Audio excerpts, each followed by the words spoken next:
Hello, and welcome to the Reselling Report podcast for today, Tuesday, June 30th, 2020. I'm your host, Ann Eckhart, and every weekday I upload the Reselling Report to update you on the day's retail and e-commerce news, including the latest from eBay, Amazon, Etsy, and Poshmark. If you haven't done so already, I hope you'll subscribe. And now let's get on with today's show. Well, happy Tuesday, everyone. I hope things are going well in your neck of the woods. What are you doing with your reselling business? Sourcing, listing? I know sales are kind of slow right now. It is this summer slowdown, of course. June and July are typically my slowest months. So if things are slow for you, hang on. Keep listing, build up your store because third quarter is literally right around the corner. And as we head into the fall and of course, fourth quarter, things will pick up. I promise you.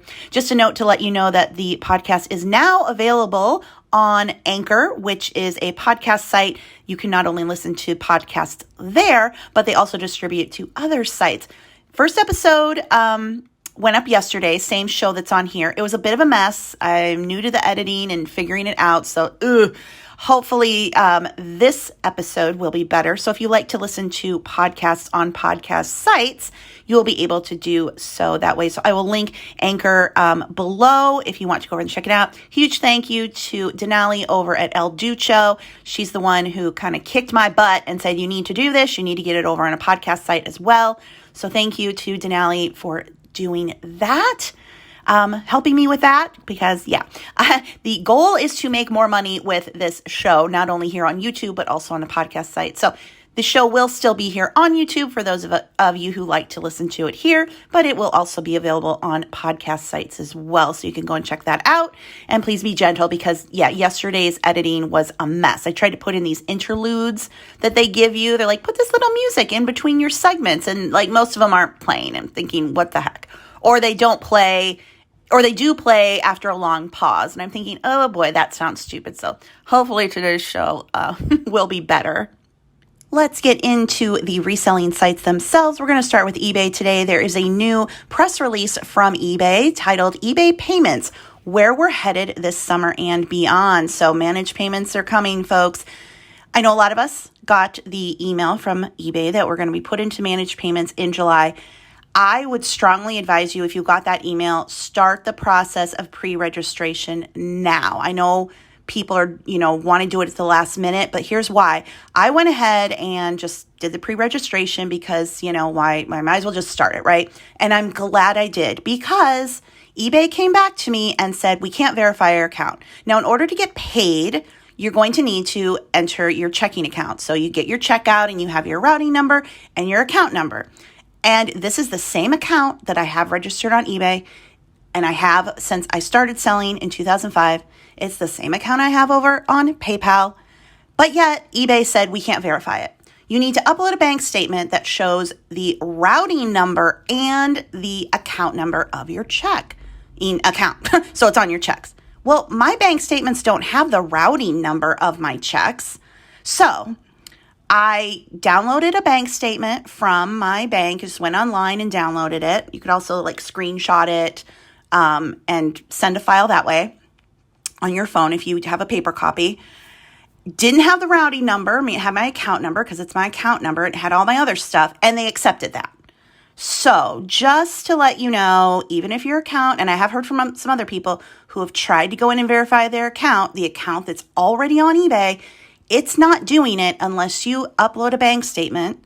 And even though it tells you that the bank statement has to have a routing number, mine didn't, and it took it anyway. So just want you to be aware that you probably want to do that sooner rather than later. You don't want to be caught at the end without having that up.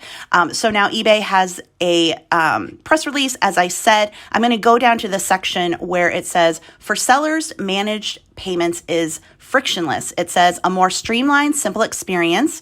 The managed payment transformation puts everything from inventory to finances all in one dashboard, including customized reports and a single source of fees, refunds, simplified protections, and payout scheduling options.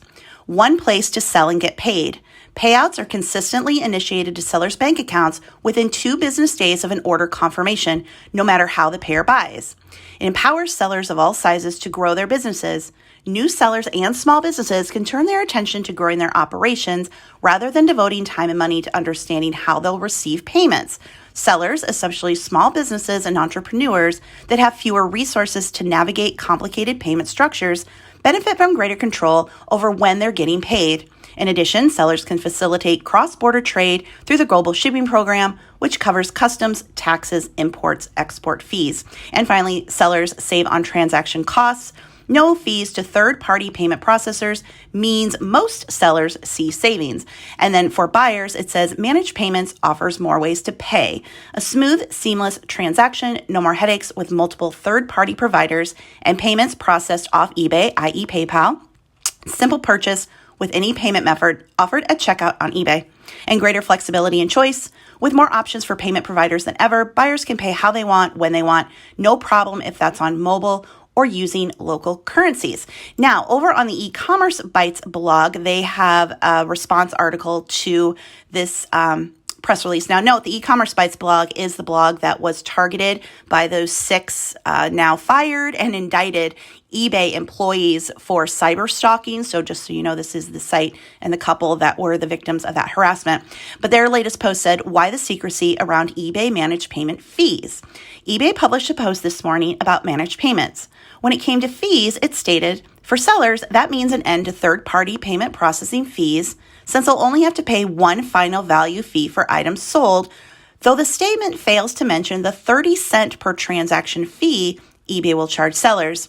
We've been unable to find the new fees posted publicly, though eBay sent them to sellers who will be impacted and published some examples on a thread over on the eBay seller discussion board. Today's post linked to a landing page where eBay states the following: saving on every transaction. After enrolling in managed payments, Detroit Axle owner Mike, I won't say his last name because I'll mutilate it, says the biggest benefit to his business is the savings on the payment processing fees for each transaction. Anywhere we could save, eBay is helping us do it, he says. However, that's from October 18th, 2018, when the fee structure was very different from the new eBay structure that eBay switched to this year. He references the 30-cent per transaction fee he had been paying to PayPal that eBay said he would not have to pay. The managed payments fee structure, however, has evolved over time. In 2018, eBay announced the managed payment fees of 2.7% and no transaction fee. In 2019, eBay announced it would impose a per listing fee of 25 cents. Unlike the industry standard per transaction fee, eBay would charge a 25-cent fee for each different item on a customer order. In 2020, eBay announced it would roll payment processing fees into the final value fees, plus the 30-cent per transaction fee, muddying the waters. So we still do not know exactly what's going on. So unless you are currently enrolled in managed payments, I suppose that's the only way anyone's really going to know. And I don't know how many people actually are, or people who switched from PayPal to managed payments and would really understand the difference in fees. You know, if someone started selling on eBay in the last couple of years and they were automatically put into managed payments, they may not realize it. So yeah, we still kind of don't know what's going on, but I am now ready to go for managed payments. I'm not in. eBay will let me know when it's completely done. I don't know if that'll be July 1st, middle of July, end of July. Who knows? It's supposed to be July. So I will keep you updated and let you know what happens on my end. Finally, one little last note on eBay. On Sunday, eBay announced that they are launching a new Sunday series of inspiring quotes. Whatever your dream, never stop believing. And the first quote is, every great dream begins with a dreamer. And that's from Harriet Tubman. This is kind of copying, honestly, what Poshmark does. They put up these little Poshmark happy quotes all the time. But yeah, that's eBay's Sunday series of inspiring quotes. So we shall see what they come up with every week. It's a branded little thing. You could copy and paste it on social media, I suppose, if you wanted to do that. But yeah, that is the latest news from eBay. Turning now to Amazon. Amazon is giving their frontline workers a $500 coronavirus bonus. Now, this story appears on a number of different sites. I'm referencing the one over on CNBC.com. Amazon said on Monday it will provide warehouse delivery Whole Foods workers as well as some flex drivers with a one-time thank you bonus for working during the coronavirus pandemic. Full-time Amazon employees will receive a $500 bonus, while part-time workers will get a $250 bonus. And it comes as Amazon in June ended pay raises and double overtime pay for frontline workers. This is something that I have been seeing a lot, that these coronavirus bonuses, extra payments are rolling back, and workers, of course, are not happy. Now, Target has managed to circumvent the whole situation by just upping their base pay to $15 an hour. And these people work hard, whether they are working retail, cashier, they're working in warehouses. So maybe this will be a chance for these businesses to step up. And if they could give everybody an extra buck or two an hour during the pandemic, maybe they could just make that permanent. These are lowest paid workers across the board anyway. So these companies are making big, big money, especially Amazon. Come on, it's like pay people a little bit more. Come on, Amazon, you can do better. Over in Etsy news, I found an interesting thread over on the Etsy forums. And someone posted no sales at all in June 2020. Now, June and July, the height of summer slowdown, not for everybody, of course. For most people, it's always been that way for me. So I thought this was an interesting thread where people are just commenting that sales are very slow. The original post reads, I run 2 shops from the Netherlands in the vintage category for 6 years now. 2019 was a very bad sales year, and I had the idea that it had something to do with the change in the viability of the shops, because I didn't do anything different. Yes, I tried free shipping to the US, but that is a disaster when you sell from Europe.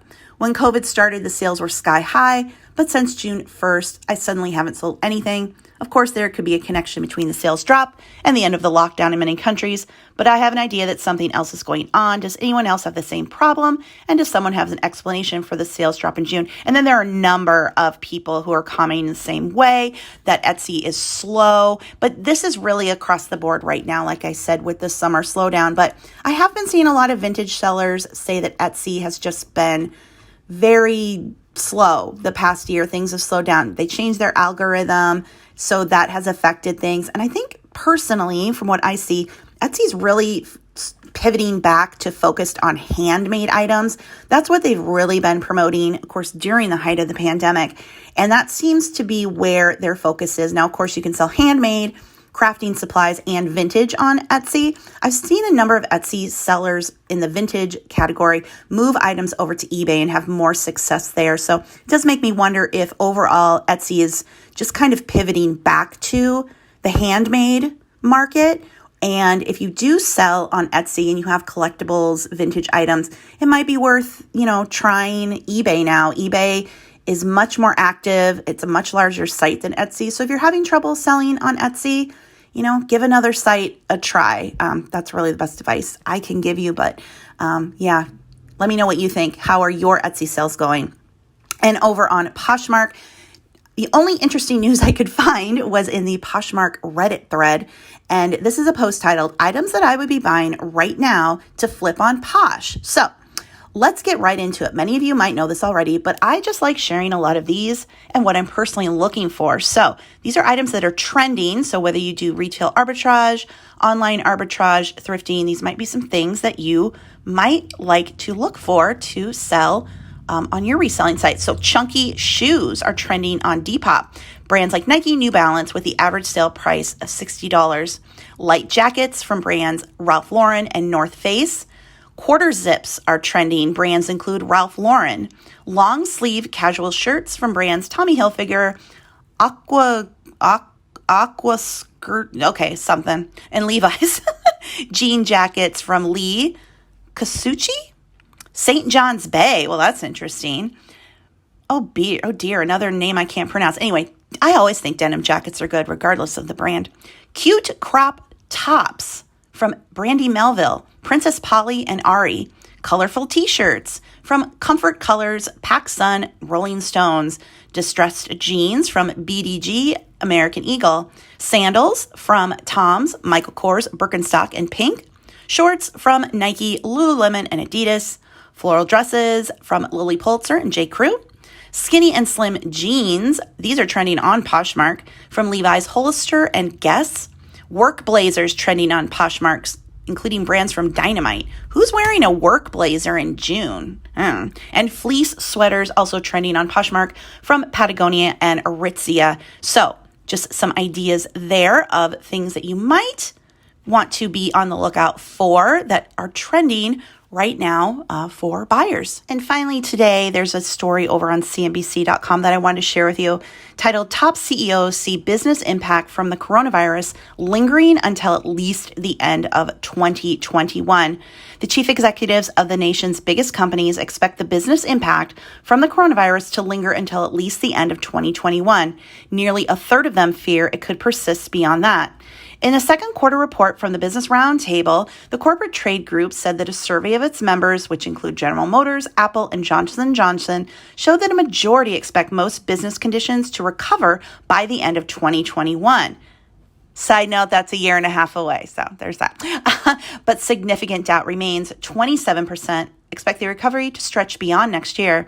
That sizable percentage and disagreement among the country's most powerful executives represents how uncertain the economic climate remains as the U.S. battles a health disaster with little modern precedents. There had been hopes that the U.S. was on its way to recovery after fears and lockdown orders jolted the economy this spring. But cases of the coronavirus are back on the rise, and states like Texas have had to delay their reopening plans. On Friday alone, 45,255 additional cases were being reported, bringing the country's 7-day average to more than 41% higher than the previous week. The Business Roundtable report referred to the growing infection rate, saying the new cases suggest the need for broader adoption of safety measures and for public officials to examine their reopening plans to ensure widespread use of masks, continued limitations on gathering sizes, and measures to keep vulnerable populations safe.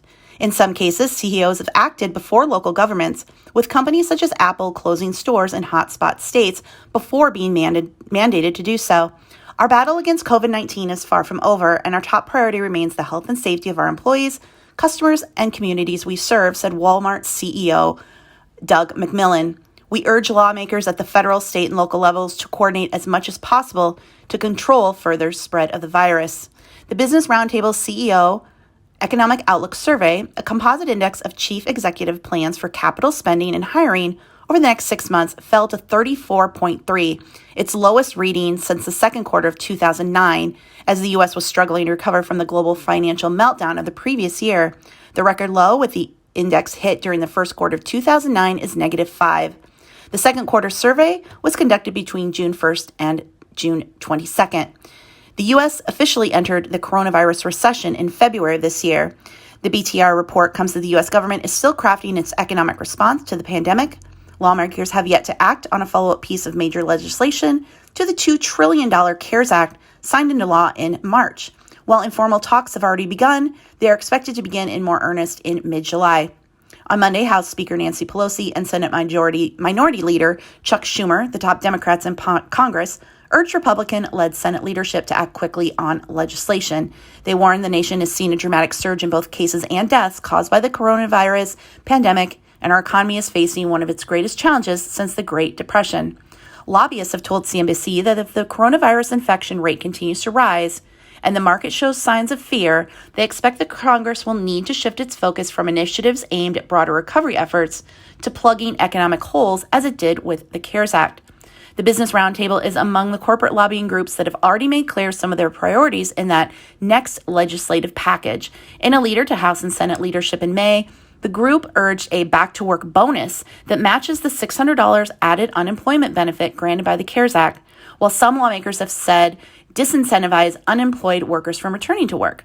The group is among those urging liability protections to reduce costly litigation. We appreciate the actions taken by the administration and Congress so far to help American workers, small businesses, and communities, but there's much more to do, said Joshua Bolton, president and CEO of the Business Roundtable. We encourage policymakers to work together on additional measures that will help bring a rapid end to this public health crisis and encourage economic recovery efforts as business operations resume. CEOs remain committed to promoting adherence to COVID-19 safety measures so that states can safely reopen for business.